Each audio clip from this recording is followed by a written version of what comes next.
Halo, bertemu kembali dalam Sisi Kelabu, di mana setiap cerita selalu punya bayangan gelap. Jadi Sisi Kelabu merupakan program audio visual yang mengajakmu untuk menjelajah ke sisi dunia yang tak selalu terlihat terang. Dari misteri urban, kisah horor yang menghantui malam, hingga teori konspirasi yang mengguncang logika. Kami hadir untuk menantang rasa ingin tahu dan rasa takutmu. Apakah kamu sudah siap untuk menembus batas realita dan menyibak sisi kelabu dari sebuah kehidupan? Sisi kelabu kali ini akan membahas tentang Dark History of Indonesia, yakni misteri Petrus atau penembakan misterius di zaman Orde Baru ketika negara menghilangkan nyawa rakyatnya sendiri. Beberapa waktu lalu publik sempat diguncang dengan berita heboh, berita duka dari seorang diplomat muda bernama Arya Daru Pangayunan. Diplomat muda yang berusia 39 tahun ini ditemukan tewas dengan kondisi yang tak biasa. Kepalanya terlilit lakban. Kasusnya pun menggantung. Belum jelas siapa pelakunya dan apa motif dibalik kematiannya. Tapi pembahasan kali ini bukan membahas soal siapa yang membunuh Arya. Bukan juga menguliti proses penyelidikan yang dilakukan oleh pihak terkait. Dari kasus misterius itu, tiba-tiba mengingatkan kita pada sebuah bab kelam sejarah Indonesia tentang bagaimana orang bisa hilang begitu saja, ditemukan menjadi mayat tapi tidak pernah jelas siapa pelakunya, tentang penembak misterius atau yang dikenal dengan istilah Petrus. Petrus bukanlah nama orang, melainkan sebuah fenomena menakutkan yang bisa mengancam nyawa siapa saja, termasuk kamu. Fenomena Petrus begitu dikenal di awal tahun 1980-an saat mayat-mayat para pria bertato ditemukan berserakan di selokan, di pinggir sungai, dan bahkan di jalanan sepi dengan satu ciri khas yang sama, yakni tembakan di kepala ataupun di dada.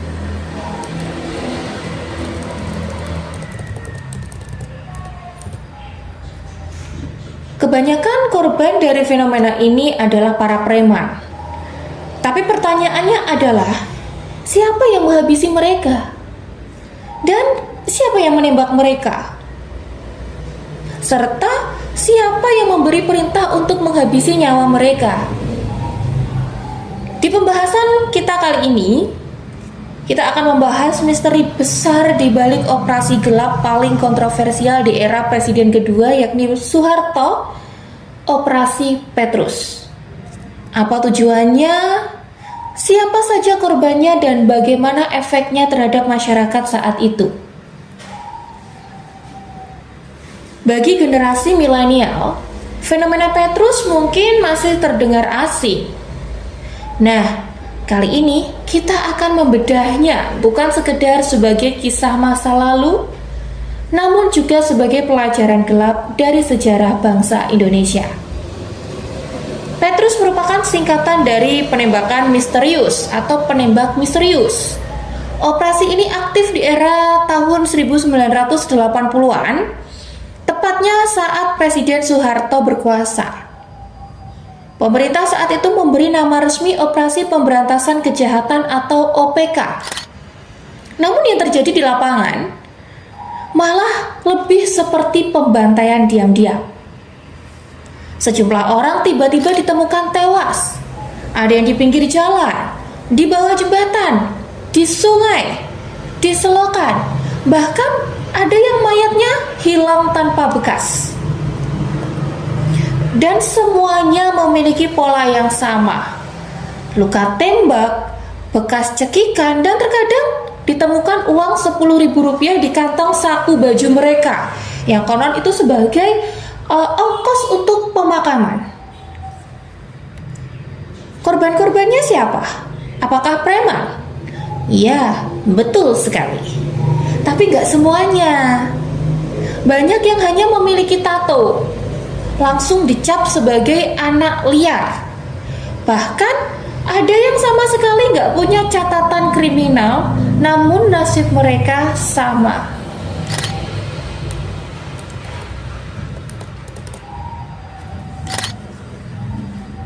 Operasi ini diduga dijalankan oleh aparat atas perintah Pangkop Kamtib. Ini merupakan lembaga tinggi negara yang langsung berada di bawah naungan presiden pada masa itu.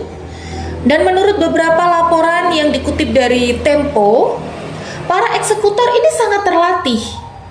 Tali-tali eksekusi diikat dengan teknik clove hitch.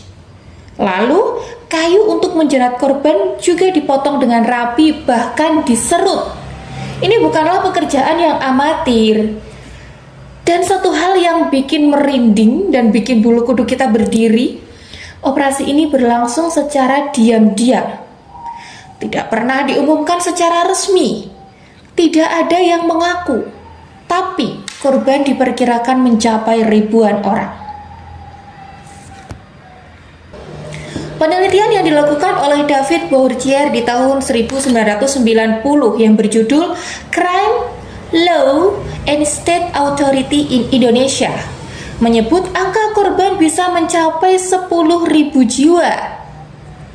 Sedangkan menurut Komnas HAM mencatat lebih dari 2.000 laporan. Sebagian besar hilang begitu saja, tanpa adanya proses hukum, tanpa sidang, dan pastinya tanpa pembelaan. Operasi pertama disebut terjadi di Yogyakarta. Komandan Kodim 0734 saat itu M. Hasbi bahkan mengakui bahwa aksi itu adalah bentuk pembersihan para gali atau gabungan anak liar. Kemudian menyebar ke berbagai kota hingga menjadi operasi nasional meski tak pernah diumumkan secara resmi.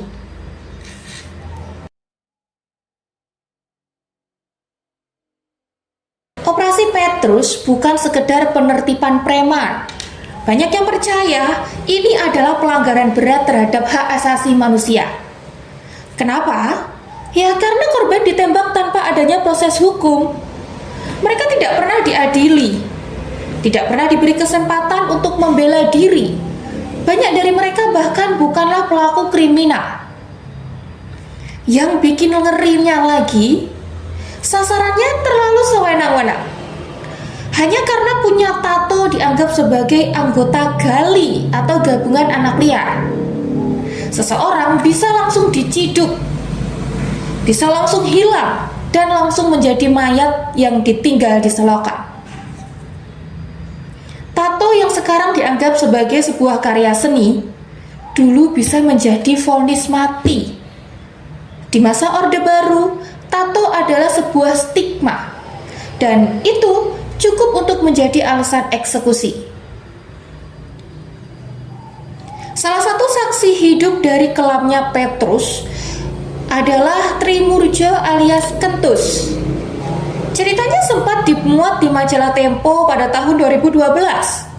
Ia adalah salah satu korban yang selamat meskipun nyawanya juga nyaris melayang.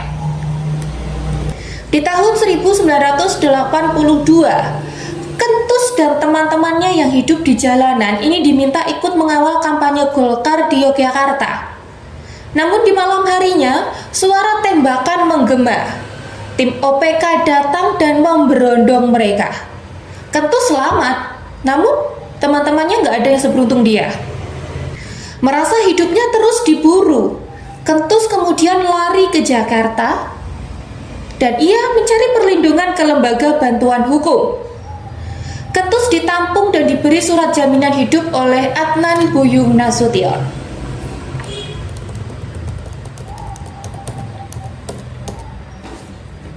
Meskipun begitu, kehidupan Kentus tetap dalam bayang-bayang. Ia diserahkan ke Kodim dan harus mengikuti apel setiap Senin di Koramil Gedong Tengen selama 6 tahun. Ya, 6 tahun hidup layaknya seorang tahanan, hanya karena ia hidup di jalan dan memiliki tato. Setelah bebas, Kentus memilih hidup dengan tenang. Ia berjualan nasi kecil-kecilan dan berusaha menyambung hidup bersama istri dan anaknya. Di negeri yang pernah nyaris menghilangkan nyawanya sendiri hanya karena ia memiliki tato.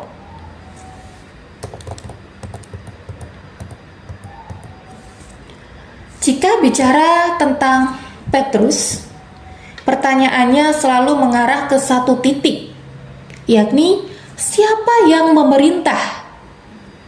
Apakah operasi ini disetujui atau bahkan dimulai dari lingkar kekuasaan tertinggi di Orde Baru? Banyak analis yang menyebut jawabannya ya. Betul sekali. Semua jejaknya mengarah ke presiden saat itu, yakni Presiden Soeharto. Di tahun 1982, Presiden Soeharto memberi penghargaan kepada Kapolda Metro Jaya Maijen Pol Anton Sujarwo atas keberhasilannya membongkar kasus perampokan besar.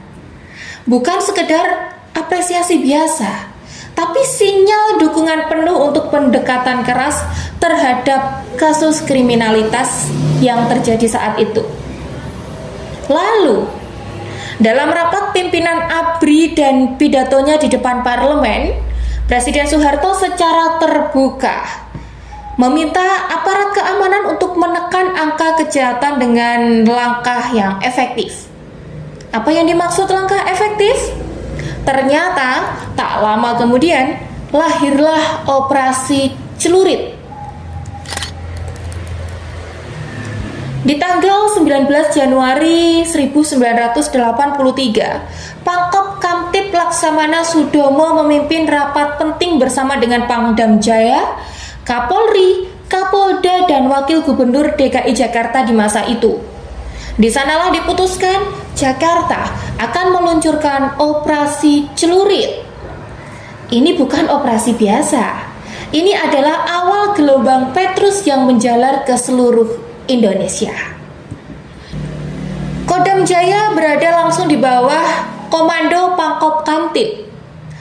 Dan dalam pernyataannya di media, Sudomo menyebut operasi ini bukan hanya untuk menangkap kriminal, namun juga menginventarisasi mereka, yang artinya semuanya sudah terdata dan semuanya sudah ditandai.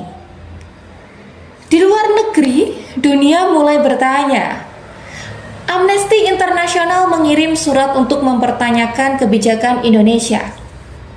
Namun balasannya sangat dingin. Kepala Bakin atau Badan Koordinasi Intelijen Negara saat itu, Yoga Sugama, justru berkata, penjahat mati misterius tidak perlu dipersoalkan. Negara secara tersirat mengakui dan sekaligus membenarkan aksi tersebut. Tapi sejarah tidak bisa ditutup rapat selamanya. Di tahun 2012 lalu, Komnas HAM resmi menyatakan Petrus adalah pelanggaran HAM berat. Adnan Buyung Nasution, seorang pendiri LBH, bahkan terang-terangan mengecam. Ia menyampaikan jika penegakan hukum hanya menggunakan peluru dan bukan pengadilan, ya mending sekalian dibubarkan saja peradilan kita. Karena tidak ada keadilan di ujung laras senjata. Akhirnya kita sampai pada titik yang bikin bulu kuduk semakin berdiri. Presiden Soeharto sendiri pernah menyampaikan secara langsung terkait dengan Petrus. Dalam sebuah wawancara, ia tidak menyangka, justru mengakui bahwa Petrus adalah semacam shock terapi atau terapi kejut, agar masyarakat tahu masih ada negara yang bisa bertindak. Tapi pertanyaannya, terapi ini untuk siapa? Apakah untuk preman? Atau untuk kita semua yang dibuat takut, diam, dan tunduk? Bayangkan saja, mayat-mayat bertato tergeletak di jalan, sungai, hingga semak-semak. Bukan hanya mereka yang melawan, namun juga mereka yang memiliki penampilan berbeda. Orang biasa yang bertato mendadak jadi target. Warga jadi was-was.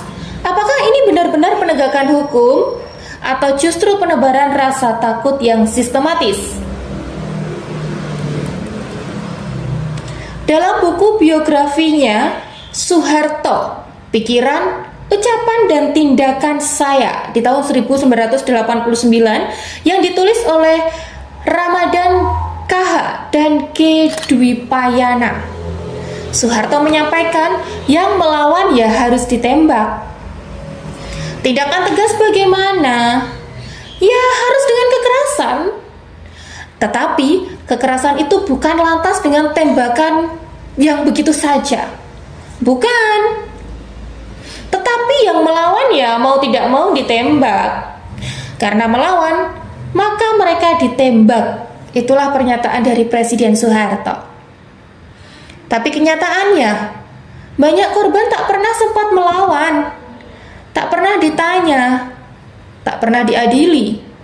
Mereka langsung ditembak dan ditinggal seperti sampah. Hanya untuk menjadi terapi bagi masyarakat yang katanya butuh keamanan. Lalu kita bertanya lagi, jika hukum bisa digantikan dengan peluru, lalu untuk apa ada pengadilan? Kalau beda bisa berarti bahaya, lalu siapa yang sebenarnya jahat?